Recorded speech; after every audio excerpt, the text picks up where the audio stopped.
हिते भाके सारी रात तो भी जॾो दरधणीअ जो तोखे सुम्हण खाइण दात ॾिसी पंहिंजे ॾींहुं लॻे हिते न सुञाती ज़ात उमिरि मज ज़ुल्मात साईं सां रखियल ऐं पिटी दे लो सना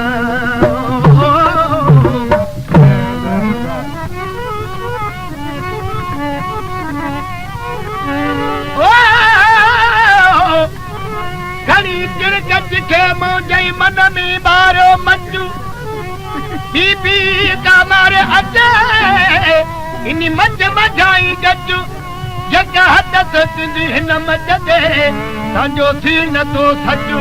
ऐं रखियल पतंग वांगुरु बचल तॾहिं पिरी पंहिंजो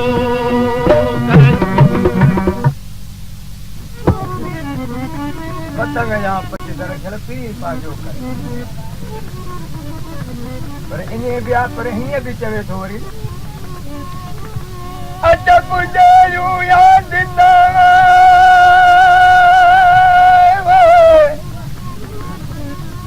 अजब जूं याद अकल जूं आहिनि ॾेई सदा थे पल पल पचाईनि पुछनि पुछनि की लकी वाई ना वाई छपेर जी शमशेर साथ खुदी खे खाई पोइ रखियल नाटो निभाई अॻियां अची पलिजे इहे आदता हुजनि सदा पोइ जीअं चवे तीअं थो थिए वाह मोहनलाल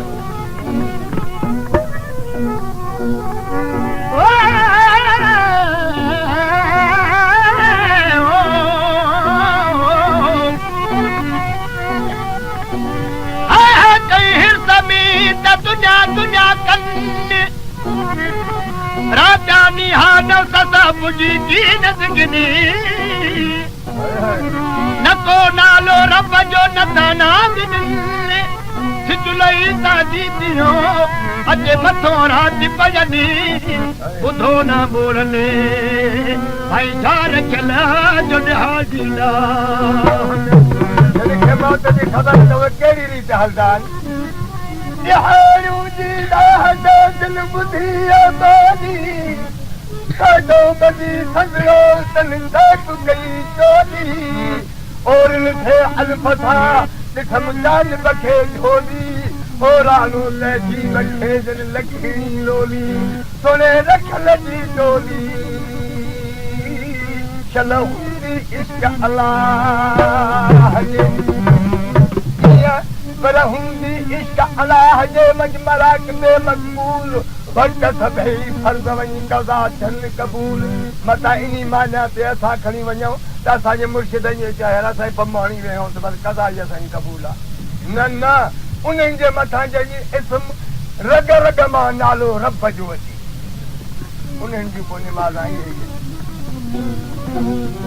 जी मराए अरे बाबा जी का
Bye.